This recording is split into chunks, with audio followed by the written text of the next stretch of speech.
Let's get right into it. Our first guest speaker is a teacher and a writer whose main interest is in the development of consciousness and well-being through a variety of methods, including plant medicine, with a degree in experimental psychology from the University of Oxford.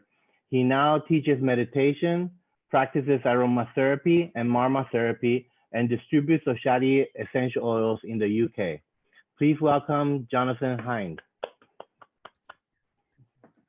Thank you, Domingo. So I need to share screen, yeah? Yeah. Which is this one.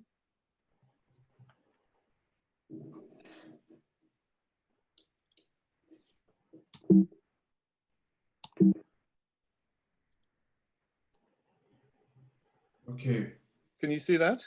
Yeah, Yes. Perfect. Okay. So good morning, good afternoon, good evening, good night to everyone. I wanted to start just by mentioning that I got back from a week away yesterday, and I say this both to apologize to the other speakers for missing their presentations, but also to explain that I have no reference to what has been said before. So I very much hope that what I'm going to say will fit in with the general theme. Also, if I go too fast or if I'm not understandable, I'm very happy to be, if you let me know from the interpreters, but I'll do my best to speak at a reasonable rate. So when it was suggested that I could give a talk to celebrate 30 years of Oshadhi essential oils, I was asked to make it knowledge-based. And this made sense to me because Oshadhi has always, in my mind, not only stood for high quality essential oils, but also for deep, useful and practical knowledge. So my first thought was that we could start with a quiz and we could all refresh our knowledge on muscle group names and then maybe do a second quiz where we cover essential oil chemistry and functional groups. But before you immediately quit and vanish, I had a second thought, because after all, it is a birthday celebration. So what I thought I'd speak about is my impression of the spirit behind Oshadhi.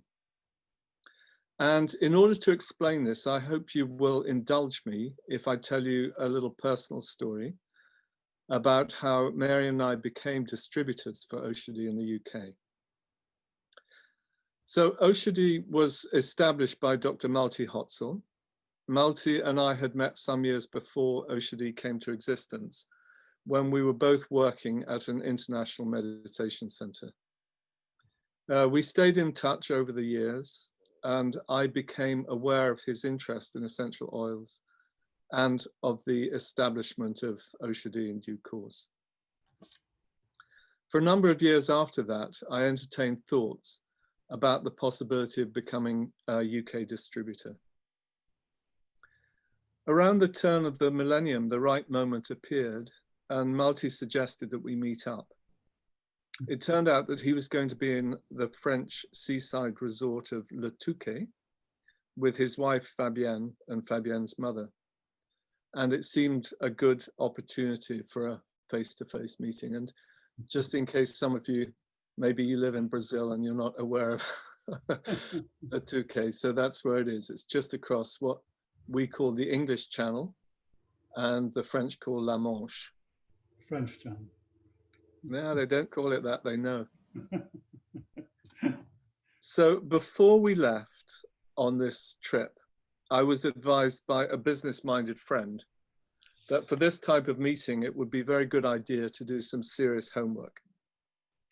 I was told that Malti would be interested in whether I had any business acumen, that I should research shipping costs and make sure that it was clear who was to cover the cost of damage in transit, to talk about markups and discounts. However, when we met, Malti showed no desire at all to talk about any of these things, and instead spent rather a long time in a story about a course he'd recently run in Provence, excuse me, where they had harvested clary sage, and the plants had had a euphoric influence that had everyone in fits of laughter all evening and no work got done. Several times I tried to bring the conversation back to the important business reasons we had come over, but I was ignored. Eventually, when I made another intervention, Malti turned around to me and he said, he pierced me with his blue eyes and he looked at me, said, "Jonathan, if you want to do this purely for a business, please forget it and go back to England. It will never work for you. But if you want to do it so that you can learn all about the plants and the oils, then they will bring you blessings beyond anything you could imagine. And through them, you will also meet some extraordinary and interesting people." And then he went back to his clary sage story. Now, this is exactly how it turned out. And what I really wanted to do in this presentation is to think with you a little bit about how this can be. How can the study of plants and the daily experience of essential oils bring a shift to our consciousness so that we're led to a different type of person and attract a completely different type of experience? And how can it be that nature and the universe respond to us in a different way? If we can understand this, we can understand the intelligence behind essential oils in general and the spirit behind Oshadhi. So in order to do so, let's consider for a moment how reality is structured. Now, if you think about it, there are two different views of reality, and they are not the same. There's the modern scientific viewpoint.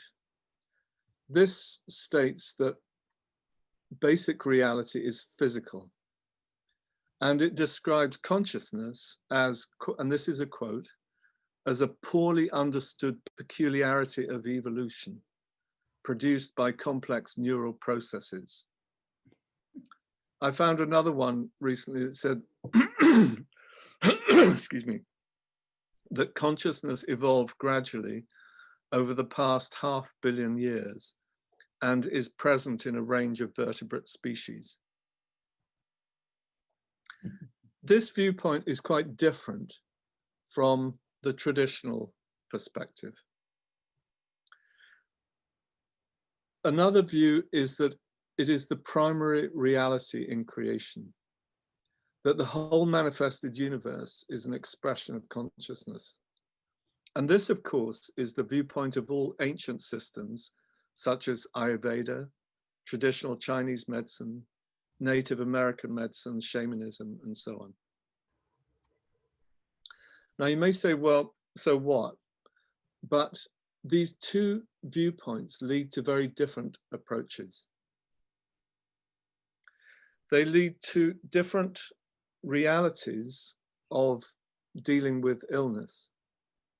If you see everything as physical, then it's normal and natural to seek physical solutions, and that probably means pharmacology.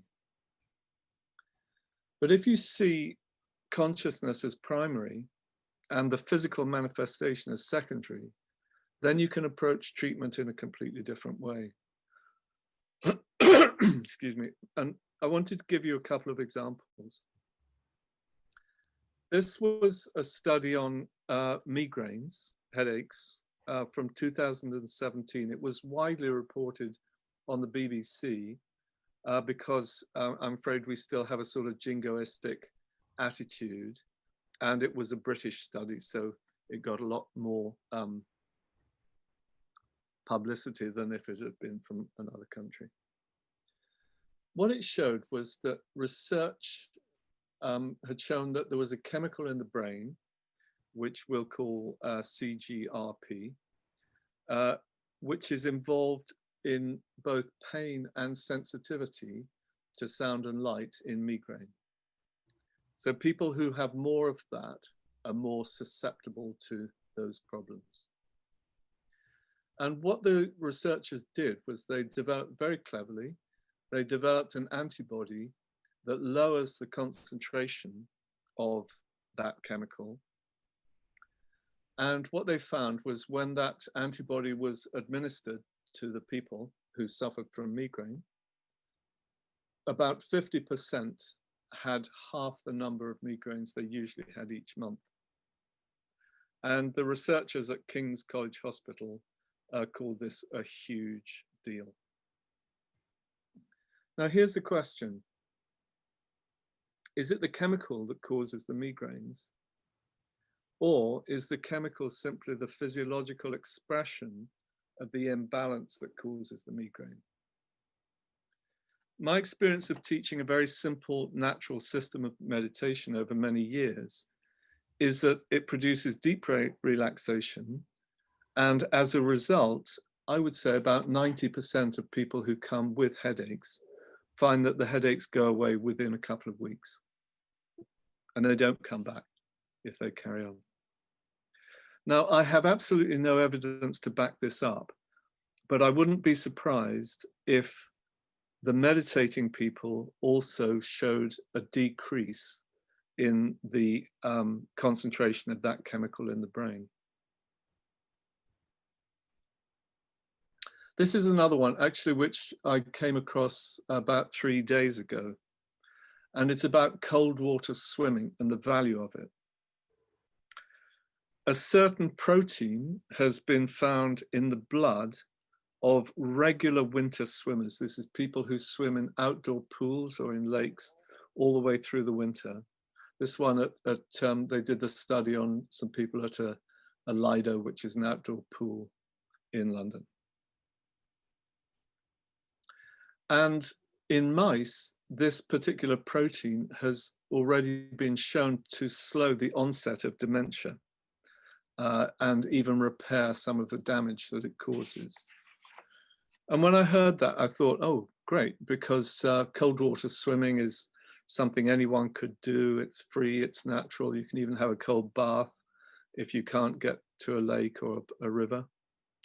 And then the third part, then I read, Professor Giovanna Malucci, who runs the UK Dementia Research Institute Centre at the University of Cambridge, says the discovery could point researchers towards new drug treatments. It's a natural response if you have that way of looking at the world. It's inevitable because everything is physical from that point. The truth is that disease or dis-ease manifests on different levels. Some illnesses are purely physical. We can escape that point of view. If I walk out on the road and I get hit by a number 2 bus, the person I want to see coming around the corner is an orthopedic surgeon.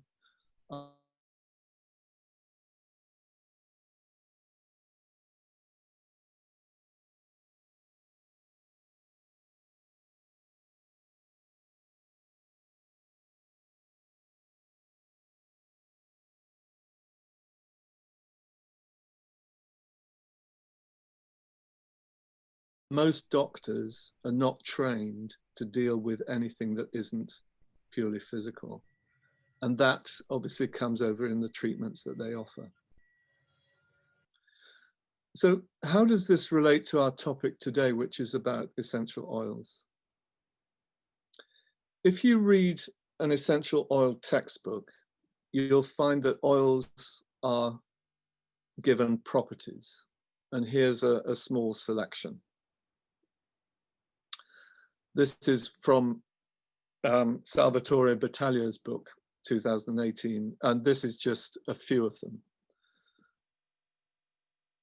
They're in alphabetical order, and there's an awful lot of A's because many of them are anti this or anti that. But what would happen if we rearranged them like this?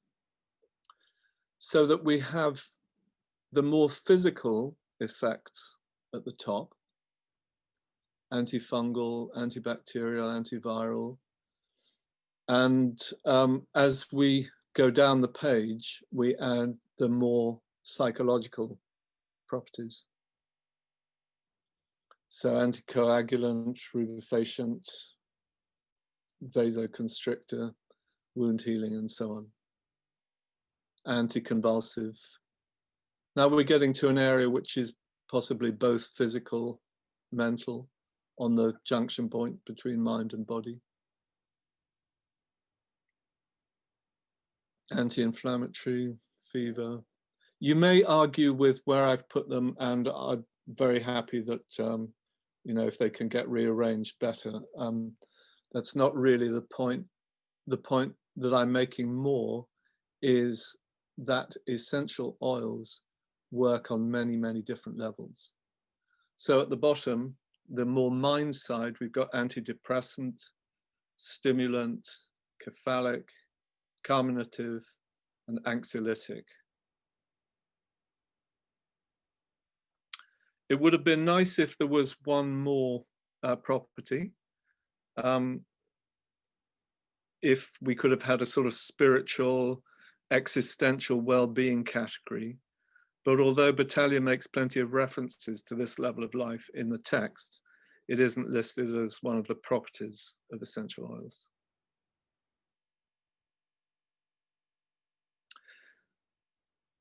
Let me, for 1 minute, talk about modern physics and levels of life, because this is really what we're coming towards, is this idea that life is structured in layers, in levels. Physics aims to understand deeper and deeper, more universal laws of nature. And up to about 70 years ago, in the 1950s, all of nature was understood in terms of 4 fundamental forces of nature. These are the electromagnetic, which everyone's familiar with, the weak force, which works on the level of the atom and is responsible for radioactive decay, the strong force, which binds together the positively charged particles in the nucleus of the atom, and gravity, which again we're familiar with on an everyday level. And what physics has done is it has found over time that all of these forces, which are different on a more surface level, are simply expressions of one basic underlying field, which itself doesn't change, but which is responsible for all change. So physics definitely sees a unified basis to life and also layers of physical creation.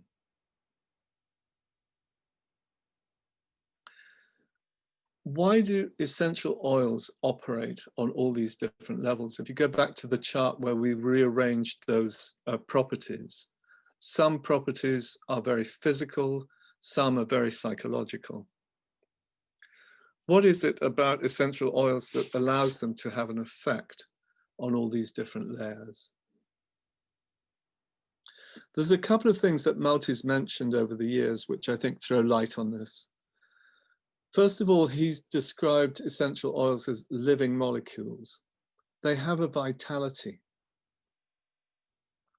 But more important than this is the fact that they are volatile aromatic compounds. Now, traditional systems of life, of healthcare, philosophy, call it what you like, often describe 5 elements: earth, water, fire, air, and ether. And aromatic relates to the sense of smell, and that's associated with the earth element. At the same time, volatile relates to the ether, and in German, essential oils are ethereal oils relating to ether. Now, the process of distillation, actually, if you think about it, involves all 5 elements. So you have the earth element in the physical existence of the plant. It's heated in water or in steam. There's heat from fire, and air obviously is involved, and space in the container, the vessel in which it's contained. So as volatile aromatic compounds, essential oils somehow make a connection between these two extreme ends of life, the earthy and the ethereal. So we could say the pure consciousness, the inner silence, with the outer earthy physical expression. Somehow it's their nature to do that, to make that connection. Essential oils are pure, powerful expressions of plant energy. And I'd like to read you something that Malti wrote about this in his in a recent book. This was Man and Plants. Man and plants. It's such an old story. It goes back hundreds of thousands of years. It is actually a love story of man with nature and its subtle energies. And it is a story of the collective heart of us humans and our relationship with the universal spirit. Plants remind us that all health lies between heaven and earth. They are the major energy transfer beings on our planet, due to their intrinsic harmony with the light of the cosmos. Plants teach us that all energies of the universe are available to us humans. Plants are partners with man for life in an ancient alliance, and this is a story of amazing patterns of connectedness. Now, for me, these words reflect on a very deep level the value of essential oils, and also what Oshadhi stands for. Essential oils in some way connect the inner with the outer, and they are pure, powerful expressions of plant energy. Let's have a look at some of the factors that determine essential oil purity. Because I'll tell you a story. When I didn't know a lot about essential oils when we first became distributors.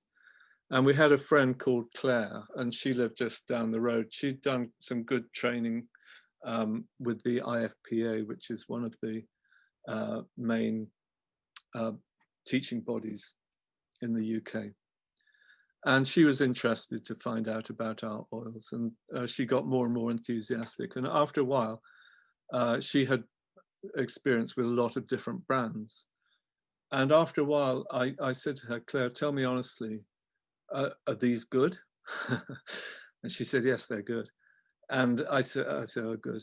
And then I said, you know, which of the oils do you find are better than, you know, oils you've got from other brands? And she said, honestly? I said, yeah. And she said, all of them. And I found that very, obviously very pleasing, but also very interesting, because we do have remarks from a lot of customers who say things like, I remember someone saying once, it's like smelling oils in 3D. I've smelt it, many essential oils, but yours, there's something about them. They have a vibrancy and energy. So what I want to do is to think for a moment, what is it about this particular brand that gives it that quality? It starts with the plant, and plants are different. You only have to think of the difference in taste between a tomato, for example, that's flown in from who knows where in February, to the one that you pluck from your vine in the garden on an August evening.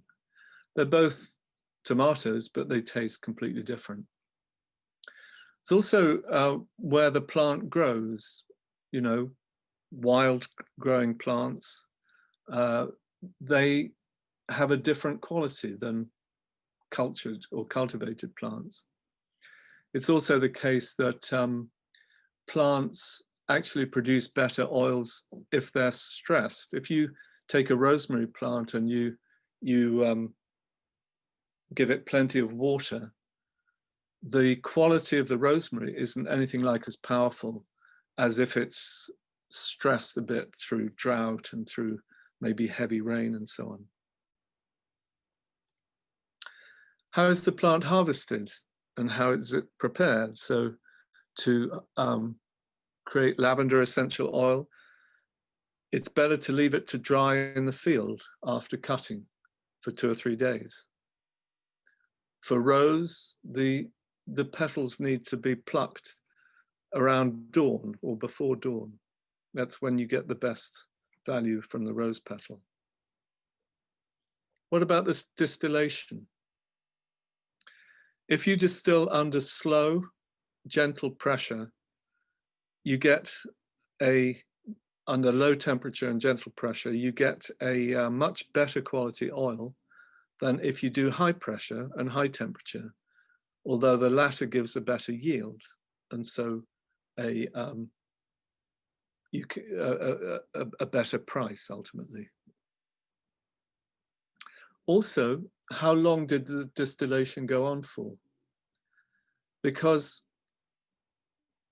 as you all probably know, essential oils are made of a variety of different volatile and aromatic compounds, and they are of different sizes.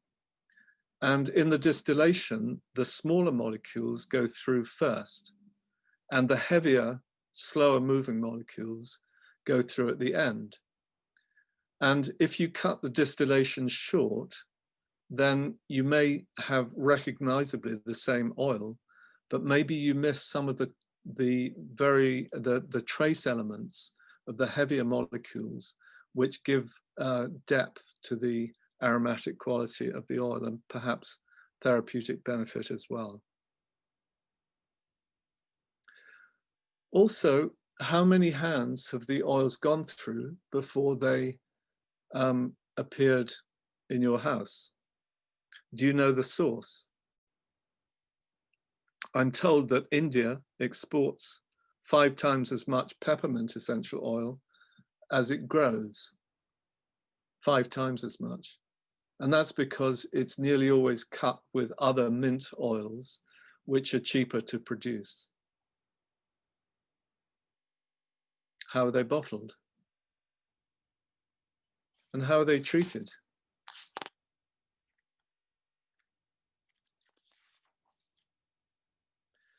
But most of all, yeah, in relation to the treating, I was going to say, some of you may know that all the Oshadhi oils, where they're bottled in the facility in Germany, the last person out in the evening turns off the lights and turns on the music, and they're treated to music all night to keep their energetic quality. But most of all, what's the intention? We all know that if we cook meals from time to time, some days you can use the same ingredients to produce the same dish. And on different days, it turns out completely differently, because there's something in the changing value of our consciousness that goes into the food. And exactly the same is true with essential oils. At every stage, those of you who are gardeners, you know that the plants respond when you treat them nicely and have nice feelings and maybe talk to them. This is true at every step of the way, because the essential oils are highly sensitive. They're living molecules. I think that most essential oil companies do begin with the feeling of love, of reverence, excitement for the plants, and for the oils. But quite often it seems that the business element overtakes. And then the whole enterprise becomes a source of profit rather than a source of love. When that happens, something is lost, and it does show in the quality of the oils. And this is really what Malti was referring to in the meeting in the Touquet, which I mentioned earlier. Also, what about the name? It's quite an interesting point. if Oshadhi had been called Hotzel, would it have been as successful as it has been? I think not, personally. Oshadhi is a Sanskrit word, and it's the generic term for medicinal plant. It means bearer or transformer of sunlight, and Malti may want to explain a little bit more about this after I've finished. So today, this has been a sort of personal account of my impressions of becoming involved with Oshadhi and the values that underlie the brand. The energy, of course, comes from the plants themselves, but this energy has been, if you like, distilled by Malti. And I'd like to end with a couple of short video clips. I hope this is going to work. Yeah.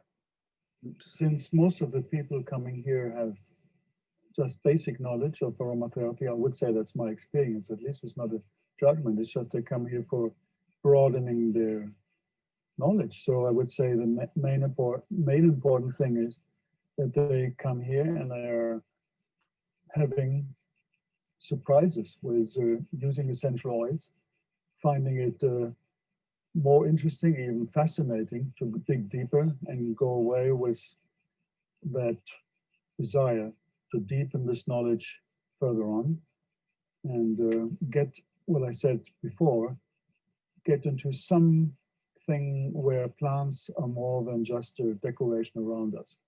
Many of these plants have essential oils in this area. They have a view which goes deeper into them and which creates a kind of dialogue between the plants. This can be very personal, this dialogue. This was a clip from a video, actually, I should have said this before, that a friend of mine and I made to promote the courses that Malti runs in Provence most summers when there's no COVID anyway.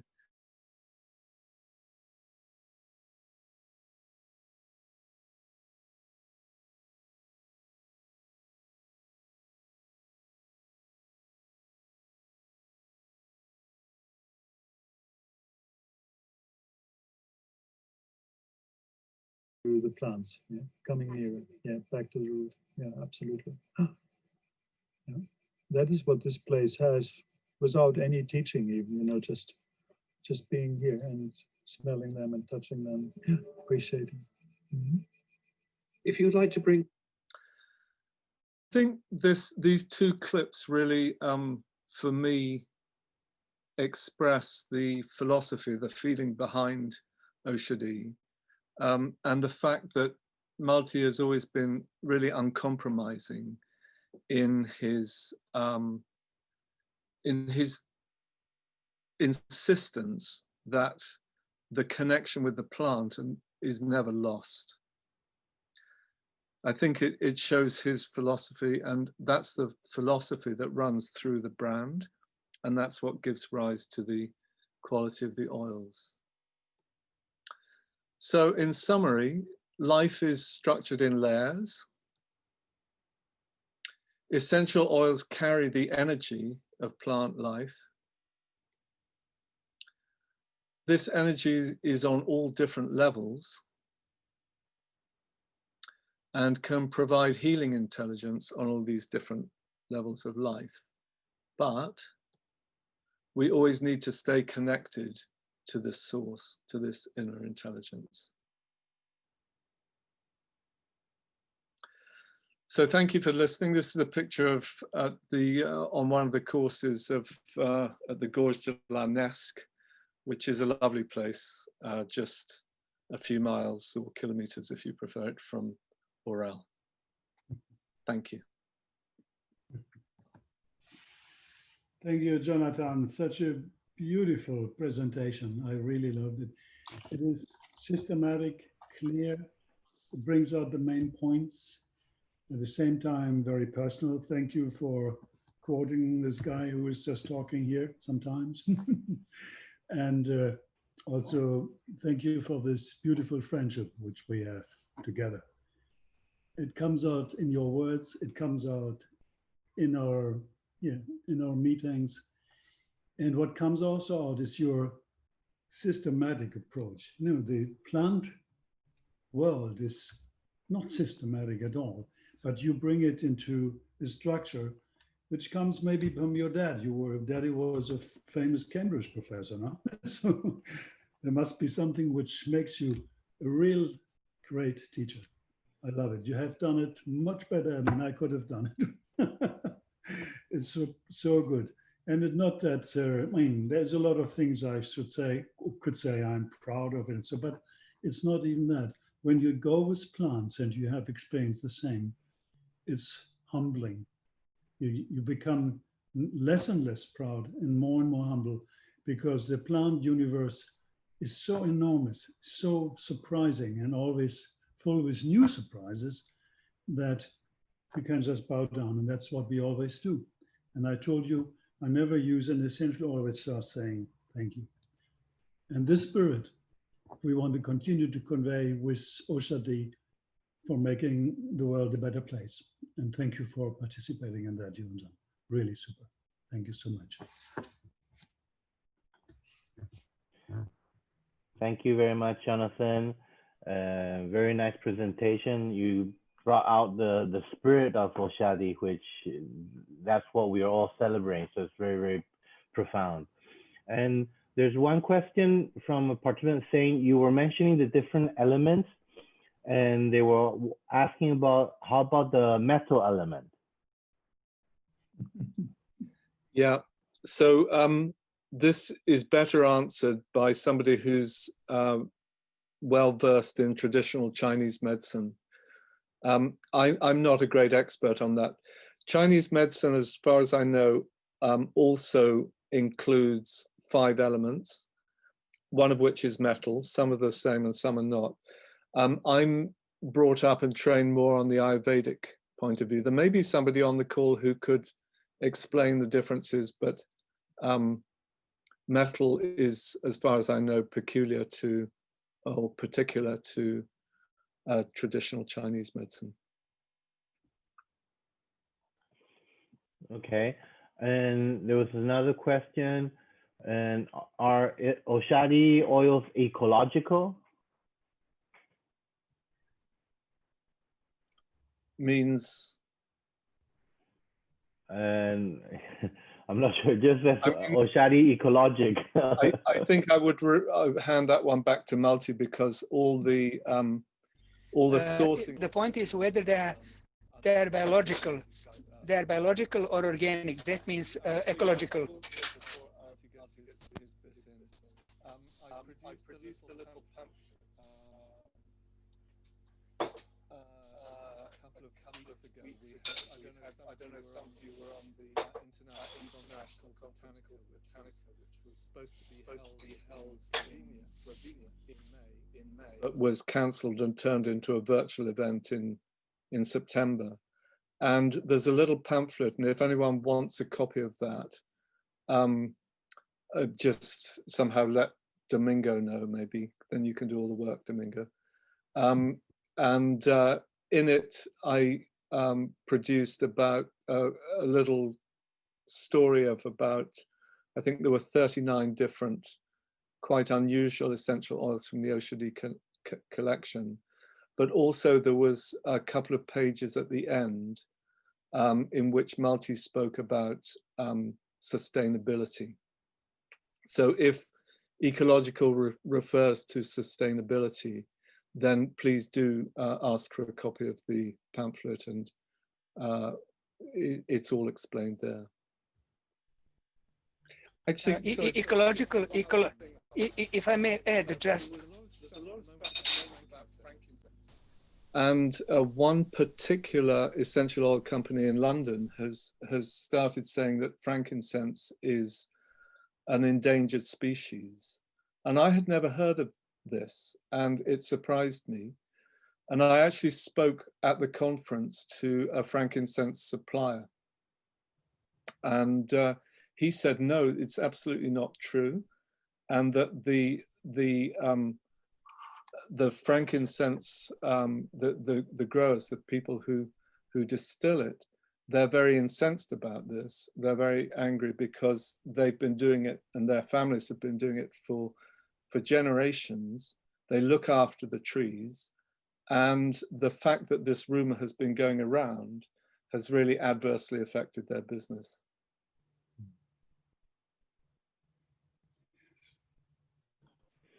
Okay. And there's another question about migraines. Have they checked the position of the spine?